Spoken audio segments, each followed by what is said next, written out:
종교 지도자들은 예수님을 시험하기 위해 가늠하다가 현장에서 잡힌 여인을 데리고 왔습니다. 종교 지도자들의 관심은 무엇입니까? 그들의 관심은 백성들을 하나님의 말씀으로 바르게 인도하는 데가 관심이 있지 않았어요. 거기에 관심이 없어요. 그들의 관심은 어떻게 하면 자신들의 이 권력을 유지할 수 있을까?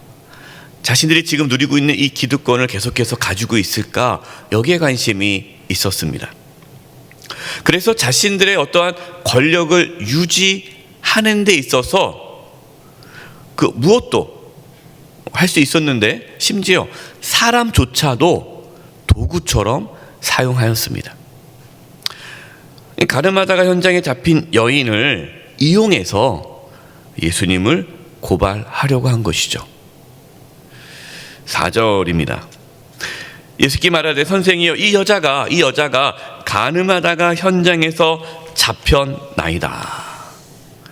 가늠하다가 현장에 잡힌 여인이 있으면 호되게 꾸짖고 하나님 말씀 바르게 전하고 다시는 범죄하지 않도록 그렇게 권면하고 바른 길을 가도록 해야지, 거기에 관심 있는 것이 아니라 많은 사람들 앞에 다 끌어내가 예수님을 고발하는 도구로 사용했다라는 거예요. 이 여인에 대한 어떠한 아픔이라든가 또 어떠한 수치시 이런 건 전혀 그 여인에 대한 생각하지 않고 예수님만 잡으려고 도구했다라는 것이죠. 여러분, 이렇게 우리도 어떠한 자신의 이익을 위해 사람을 도구화할 수 있습니다.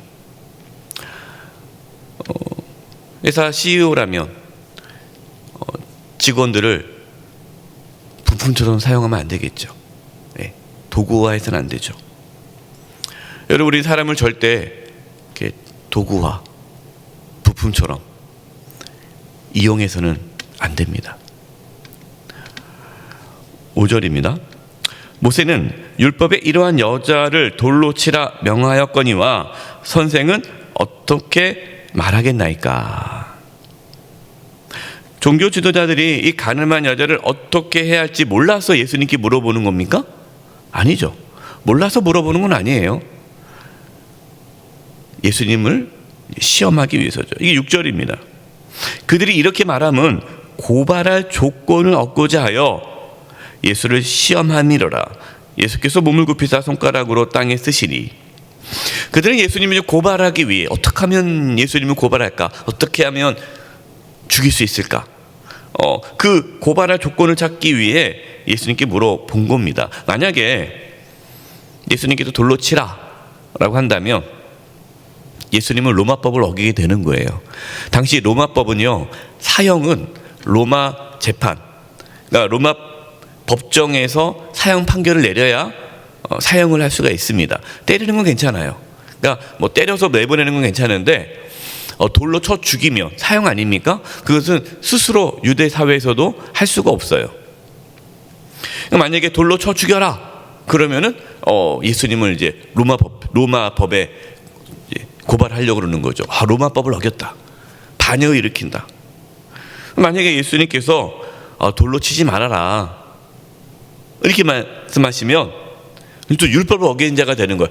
성경에는 돌로 쳐 죽이라고 했는데 저 사람은 선지자가 아니다, 저 사람은 율법을 어기는 자다, 하나님을 말씀을 어기는 자다라고 해서 또 유대 사회에서 몰아내려고 하는 거죠. 그러니까 이렇게 해도 저렇게 해도 예수님을 고발할 다 그 방법을 갖고 온 거예요. 여러분, 신앙생활 하면서 궁금해하는 거 있지 않습니까?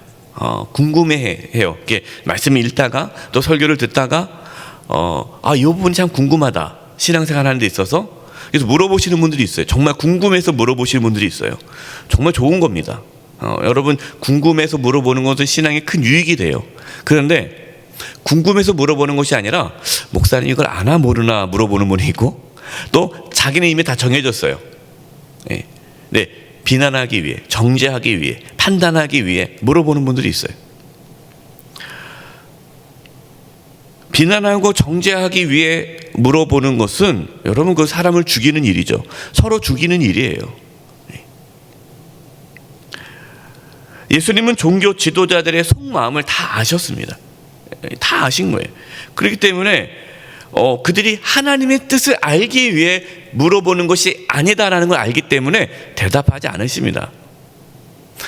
정말 내가 하나님의 뜻을 알고 싶어요 하면 예수님께서 알려주셨겠지만 그들의 그 속마음을 아셨기 때문에 대답 안 하시고 그냥 쓰시는 거예요. 근데 몸을 굽히셔서 이렇게 바닥에 이렇게 쓰셨는데 무엇을 썼는지는 모르죠.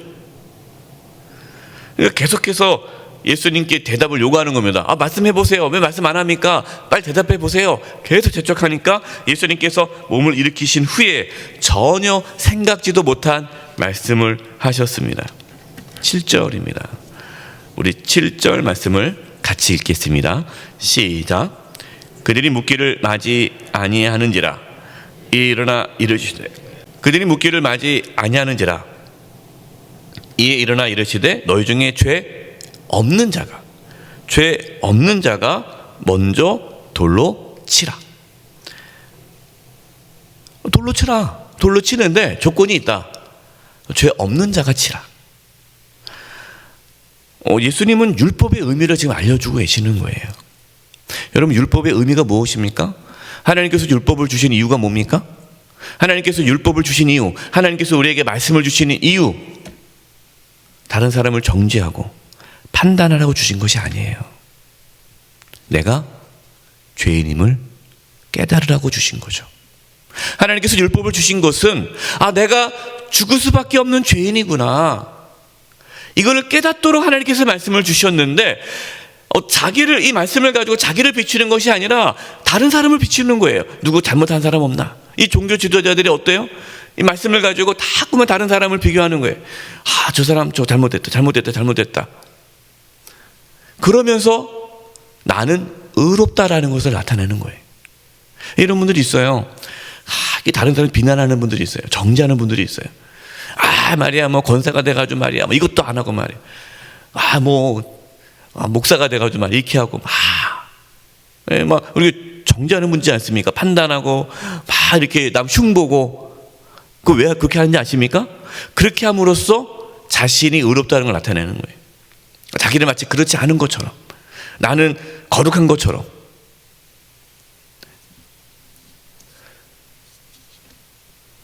여러분, 그것은 하나님께서 기뻐하지 않습니다. 예수님께서는 지금 사람들이 어디에 관심을 쏟고 있어요?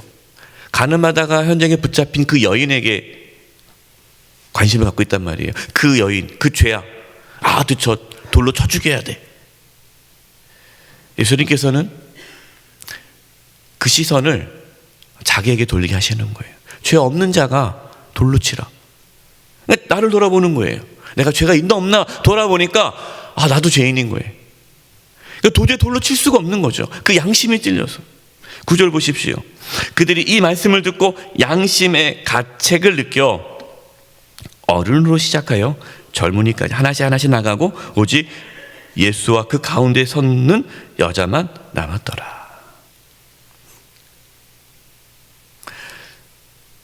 돌을 손에 들고 가늠한 여자에게 분노했던 사람들은 자신의 죄를 보게 된 거죠. 자신들이 죄인임을 깨닫자 그 가늠한 여인을 정죄할 수가 없는 거예요. 돌로 칠 수가 없는 거예요. 누구에게 돌을 던져야 돼요? 나에게 돌을 던져야 되는 거예요. 나에게. 그래서 내려놓고 다 갑니다. 10절 11절입니다. 예수께서 일어나사 여자 외에 아무도 없는 것을 보시고 이르시되 여자여, 너를 고발하던 그들이 어디 있느냐? 너를 정죄한 자가 없느냐? 대답하되 주여 없나이다. 예수께서 이르시되 나도 너를 정죄하지 아니하노니 가서 다시는 죄를 범하지 말라 하시니라. 아멘. 여러분, 이 말씀을 오해하면 안 됩니다. 예수님께서 나도 너를 정죄하지 않겠다. 예수님께서 그냥 무조건 죄를 다 용납해 주신다라는 생각을 가지시면 안 돼요. 죄를 지어도 심판하지 않겠다라는 뜻이 아닙니다. 여러분, 우리가 죄사함을 받지 않았습니까? 죄사함을 받는 거하고 죄를 용납하는 거하고는 다른 거예요. 죄사함은 죄가 있어요. 예수님께서 우리의 죄를 사해 주신 것은 그냥 그래 내가 없애줄게 이것이 아닙니다. 예수님께서 그 죄값을 치르신 거예요. 이 가늠하다가 현장에 붙잡힌 여인의 그 죄값을 예수님이 대신 치르시는 거예요. 이제 앞으로 치르실 거 아닙니까? 내가 너의 죄를 내가 대신 짊어지겠다. 그러니 가라라는 거예요.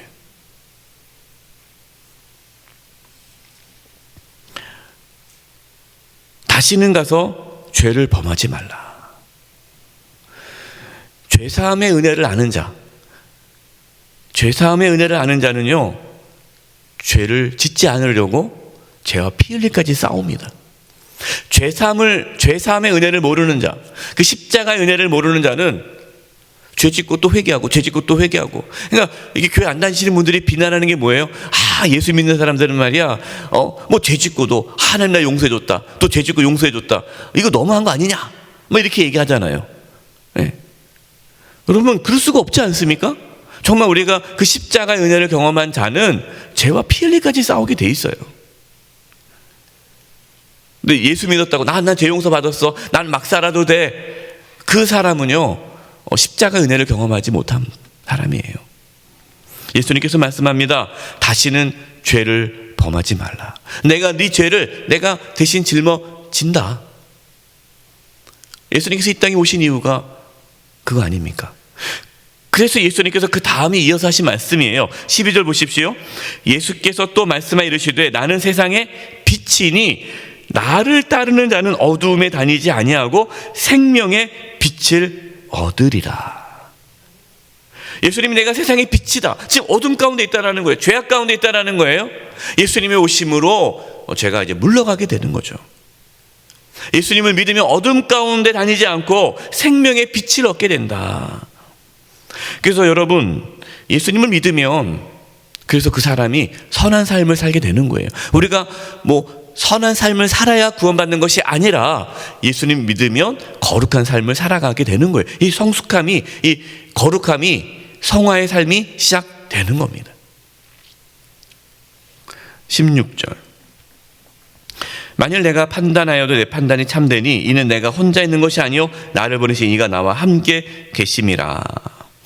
예수님은 이제 종교 지도자들 앞에 하나님의 나와 늘 함께 계시다, 이 고백을 하셨죠. 여러분, 예수님께서 담대하게 이렇게 살아가실 수 있었던 그 이유는 늘 하나님이 함께 하시는 삶을 사셨기 때문에 그렇습니다. 하나님이 함께 하시는 삶을 사는 자는요 두려워하지 않습니다. 두렵지가 않아요. 여러분, 하나님이 나와 함께 하는데 뭐가 두렵겠습니까? 여러분, 두려워하지 마십시오. 담대하십시오. 그 두려워하지 않고 담대한 그 이유는 하나님이 나와 함께 하시기 때문이에요. 19절입니다. 이에 그들이 묻되 내 아버지가 어디 있느냐? 예수께서 대답하시되 너희는 나를 알지 못하고 내 아버지도 알지 못하는도다. 나를 알았더라면 내 아버지도 알았으리라. 예수님을 아는 자만이 하나님을 알 수 있다라는 것이죠. 우리는 예수님을 통해서 하나님께 나아갈 수 있게 된 것이죠. 오늘 말씀에서 하나님께서 우리에게 이렇게 말씀합니다. 다른 사람을 쳐다보지 말아라. 저 사람이 신앙생활을 왜 저렇게 하냐, 이렇게 하냐, 거기에 관심 갖지 말고 일단 너나 잘해라. 너나 잘해라. 여러분, 우리 자신을 돌아볼 수 있기를 바랍니다.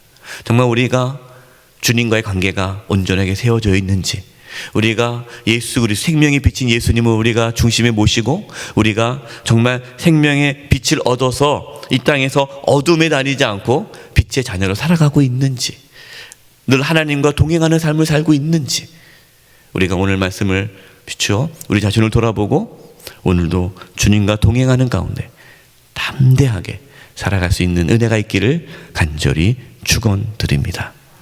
이제 우리 합심해서 기도하겠습니다.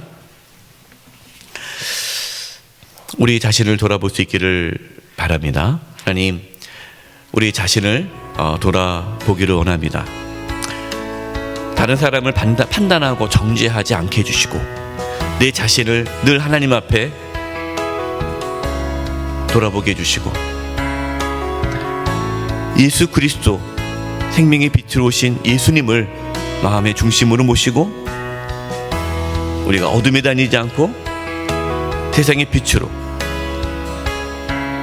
소금으로 살아갈 수 있게 해달라고, 늘 하나님과의 관계가 회복되어지고 지금 우리의 삶 가운데 여러 가지 어렵고 힘든 가운데 있지만 담대하게 살아갈 수 있는 그 믿음을 나에게 부어 주시옵소서. 우리 이 부분을 놓고 우리 합심해서 기도하겠습니다. 기도드리겠습니다. 하나님 아버지, 기도합니다. 아버지 하나님, 우리가 우리 자신을 돌아보지 않고 다른 사람을 판단하고 정죄하며 아버지 하나님 나의 의로움을 이끌어했던 그런 모습들이 있었습니다. 아버지 용서하여 주시옵소서. 다른 사람을 판단하고 정죄하지 않게 해주시고 우리 자신을 돌아보게 도와주시고 겸손히 하나님 앞에 나아갈 수 있게 하여 주시옵소서. 하나님 아버지, 정말 아버지 예수님이 생명의 빛이요 세상의 빛으로 오셨는데 예수님을 마음의 중심으로 모시면서 이 땅 가운데 빛의 자녀로 살아갈 수 있도록 도와주시옵소서. 하나님이여 도와주시옵소서. 우리 사랑 성도님들 한 영혼 한 영혼 붙잡아 주시옵시고 아버지 하나님의 한 영혼 한 영혼 붙잡아 주셔서 아버지 하나님을 바라보게 도와주시고 하나님과의 깊은 것 좋은 관계를 가지며 나아갈 수 있도록 도와주시옵소서. 아버지 방해한 악한 세력들을 막아주시옵소서. 하나님과 깨어진 관계가 회복되어지기를 원합니다. 아버지 하나님 안에서 담대한 삶을 살아가게 도와주시옵소서. 하나님을 붙잡아 주시옵소서. 오늘도 주님과 동행하는 삶을 살게 도와주시고 오늘도 하나님과 함께하는 담대한 삶을 살게 하여 주시옵소서.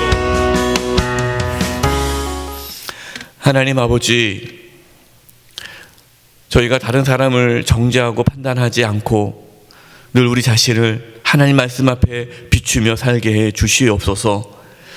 하나님과 관계가 늘 회복되어지게 도와주시고 예수님을 생명의 빛으로 우리 마음의 중심에 모심으로 우리도 빛의 자녀로 살아가게 하여 주시옵소서.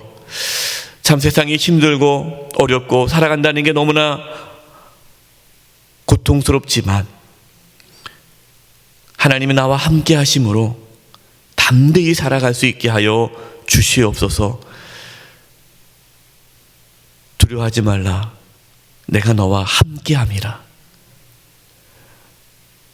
나와 함께 하시는 하나님을 오늘도 만나고 동행하는 가운데 승리하는 삶을 살게 하여 주시옵소서. 오늘 하루의 삶을 주님께 의탁드리옵고 예수님의 이름으로 기도드립니다. 아멘.